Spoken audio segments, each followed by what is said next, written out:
Hola, bienvenidos a un nuevo capítulo de Arduino desde cero en español. En esta oportunidad veremos un módulo conversor DC-DC elevador de voltaje, muy útil para principalmente todo tipo de proyectos con alimentación por pilas o baterías. Veremos sus características y aplicaciones típicas, como así también sus restricciones. De esa manera completamos lo visto en el capítulo 64, dedicado en ese caso a los conversores del tipo reductores.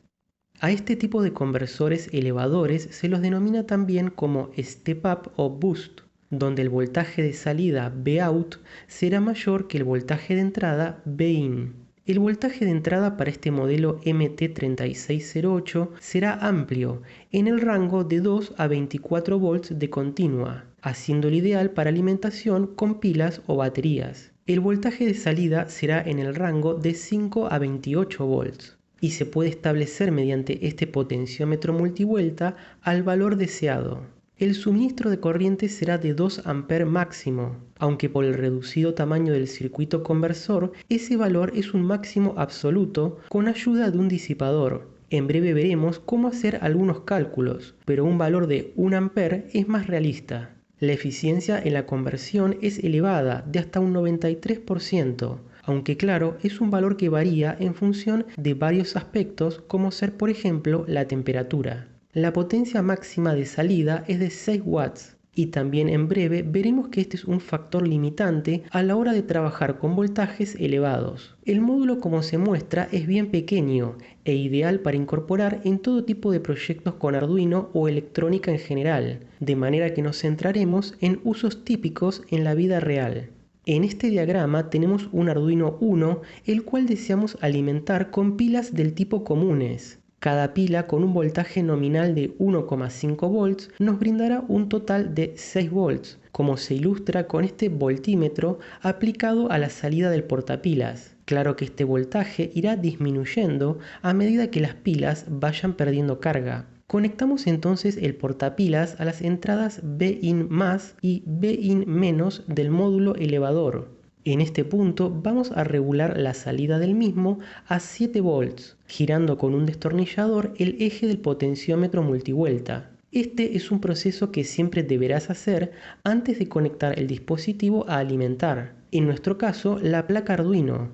Por eso aquí el plug de alimentación no se encuentra conectado, ya que debemos verificar con tester o multímetro que el voltaje sea el deseado. Una vez establecido, entonces conectaremos, para este ejemplo, al jack de alimentación de Arduino Uno. El voltaje de 7 volts lo analizamos en el capítulo 50, que si no lo viste, te lo recomiendo. Y es el que se aconseja aplicar a la entrada de tensión no regulada de la placa, para luego el regulador interno reduzca a 5 volts para el funcionamiento de la placa y también obtener 5 volts en sus salidas para alimentar dispositivos externos. Pero realmente no estamos haciendo trabajar demasiado a nuestro conversor elevador, solo 1 volt. En realidad, a medida que vayan descargándose las pilas, el voltaje irá decreciendo, pero el conversor siempre brindará de forma precisa el valor establecido, en este caso 7. Podemos reemplazar las pilas comunes por pilas recargables, que tienen una tensión nominal de 1,2 volts. Esto nos da un voltaje a la salida del portapilas de 4,8 y ningún problema para nuestro circuito. Sin realizar ningún tipo de ajuste, el conversor elevará dicha tensión a los 7 establecidos. Por último, podemos reemplazar por una única batería de litio, una como la mostrada de litio polímero, comúnmente denominada LiPo, que también puede ser iones de litio como la clásica 18650. Cualquiera sea el caso, estas baterías brindan una tensión nominal de 3,7 volts y podremos conectar de forma directa a la entrada de nuestro conversor para elevar a 7 sin inconvenientes. Pero este módulo tiene una limitación y por eso quiero que lo analicemos juntos mediante una simple fórmula.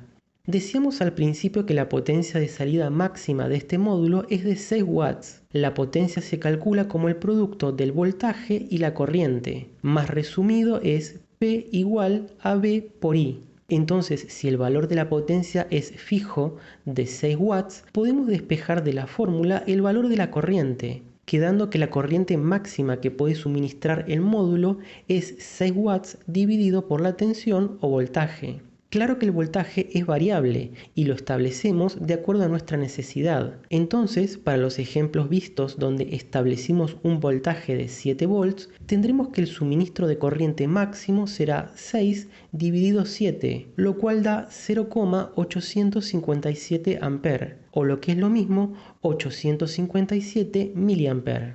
Queda claro entonces que no podemos dejarnos llevar únicamente por el valor absoluto máximo que nos indica el fabricante, sino por el valor de potencia y en función del voltaje establecido en su salida. Como conclusión podemos decir que a mayor tensión o voltaje de salida, menor será el suministro de corriente que podemos obtener. Si por ejemplo establecemos una salida de 12 volts, la corriente máxima, ¿cuánto será entonces? Muy simple. 6 dividido 12, eso da un valor de 0,5 amperes. Esta restricción es impuesta por el reducido tamaño del conversor, el cual limita la potencia de salida y su capacidad para poder disipar calor. Todo lo visto nos lleva a un par de conclusiones a tener en cuenta al usar este módulo MT3608 y saber si es apto para nuestro proyecto.